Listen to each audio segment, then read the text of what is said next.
자, 7장 고장 계산 같이 가겠습니다. 먼저 고장이란 말의 의미죠. 고장. 전력계통에서 고장은 세 가지 크게 나누어지죠.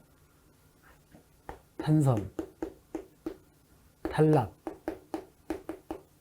지락. 세 가지 고장이죠.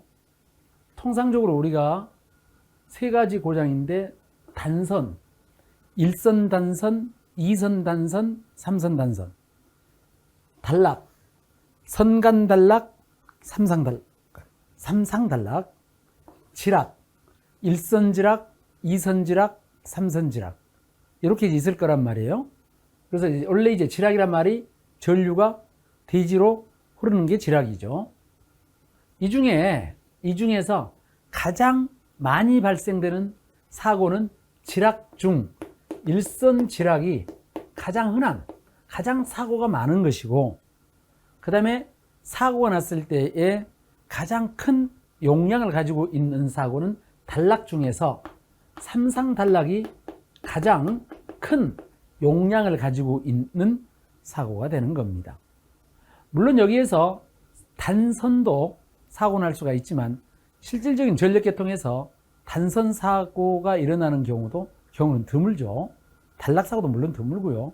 보통 통상적인 사고가 하게 되면 거의 대부분은 지락 사고를 의미하게 되는 겁니다. 일선 지락 사고. 그래서 여기 적혀 있는데 일선 지락 사고가 가장 흔한 사고예요. 그 다음에 고장 전압과 전류에 의해서 보호 계전기를 작동시키고 고장 전압이나 고장 전류가 생길 것이고, 이걸 가지고 계전기를 작동시키고 차단기의 차단 용량을 계산해야 되고, 그 다음에 유도되는 전압이 얼마인지를 알아야 되고, 또 이상 전압 등이 발생할 때 영향을 주기 때문에 고장 계산은 당연히 중요하죠. 당연히 중요합니다. 이 중에서 삼상 단락은 평형 고장이라고 하고요. 평형 고장이고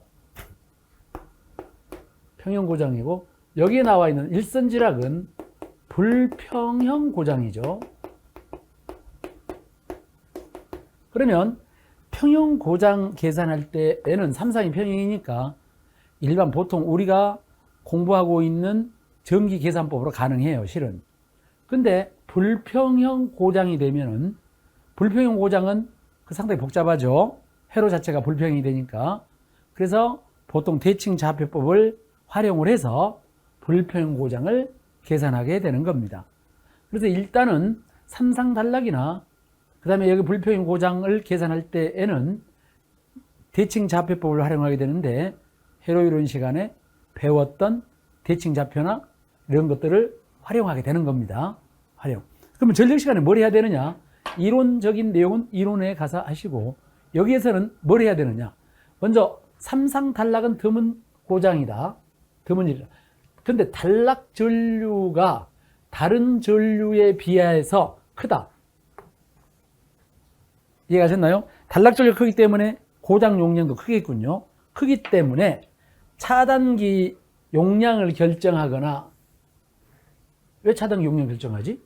아니, 사고 난 구간을 사고 나지 않는 구간하고 분리해야 되는 거 아닙니까? 그럼 분리하려면 차단기 용량을 결정해야 되죠. 결정하거나 계전기 세팅, 즉 차단기를 작동하게 만들려면 계전기가 작동해야 되니까 계전기를 세팅하거나 정정하거나 전자력에 의한 기계적 충격을 추정, 즉 전자력에 의한 기계적 충격을 추정. 왜 이걸 해야 되냐면, 사고 났어요. 그러면 많은 에너지가 이동을 하니까 거기서 물리적, 기계적 충격을 가하게 돼서 기계가 파손되거든. 그래서 기계적 추정 등을 알아보기 위해서는 삼상 단락을 반드시 계산을 해야 된다는 뜻입니다. 삼상 단락은 평형 고장인데 왜 계산하냐? 저런 걸 알아보기 위해서 한다는 뜻이에요. 아시겠습니까?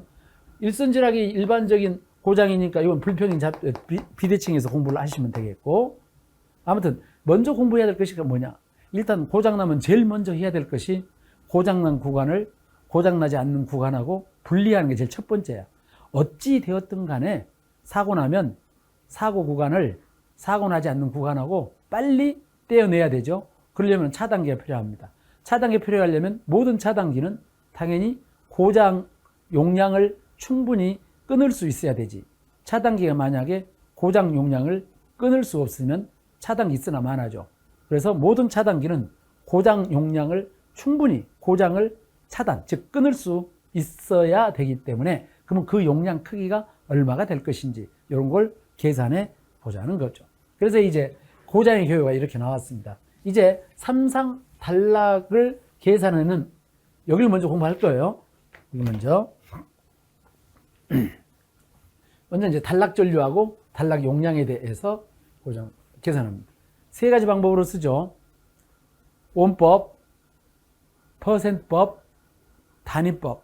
이것은 송전 배종 전력공학에서만 이 방법을 공부하는 것이 아니라 발전기나 변압기와 같은 기계 등에서도 고장 계산을 계산해 줘야 되니까 거기에서 다 해요. 실은 다 똑같죠.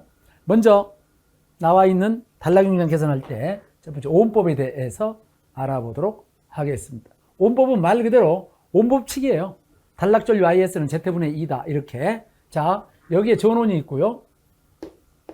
그 다음에 선로가 있고요.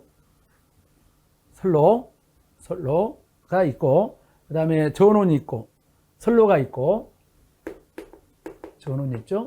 그 다음에 발전기가 있고, 간단하게 발전기가 있고, 그 다음에 변압기가 있고,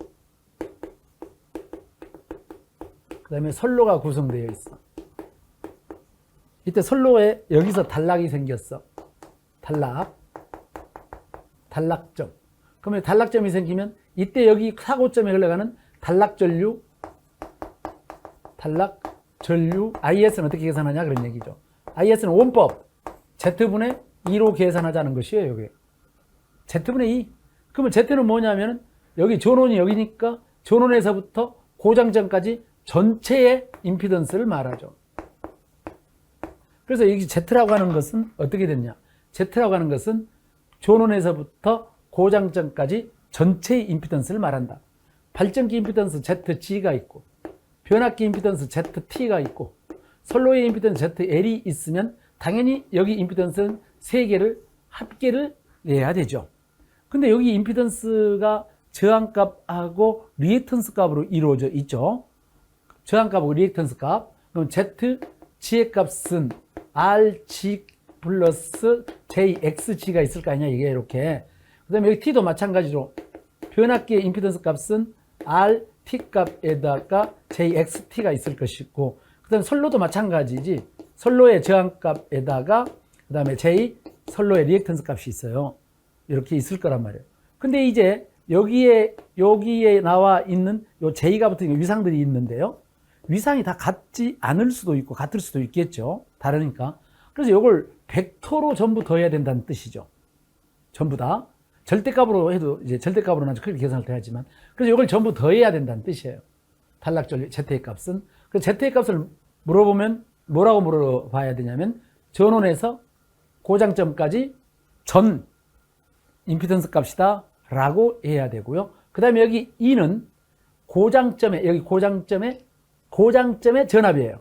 고장점의 전압이니까 V라고 써도 상관이 없어요. 단락전류 IS는 Z분의 V 똑같은 얘기죠. 이게 V라고 쓰는 거나 E라고 쓰는 거나 이것은 다 뭐냐면 고장점, 단락점이죠. 단락점에 걸리는 전압이에요. 그래서 이제 수식을 쓰게 되면 Z분의 2다라고 기억을 해 두시고 Z값은 이제 크기를 계산해서 하시면 되죠. 그래서 이제 여기 Z값은 발전기, 변압기, 선로 위상이 다르면 이렇게 계산을 해줘야 된다는 뜻입니다. 단순히 계산하면 Z분의 2였지만은 아까도 얘기했지만 여기 다 위상이 같지 않을 수가 있거든.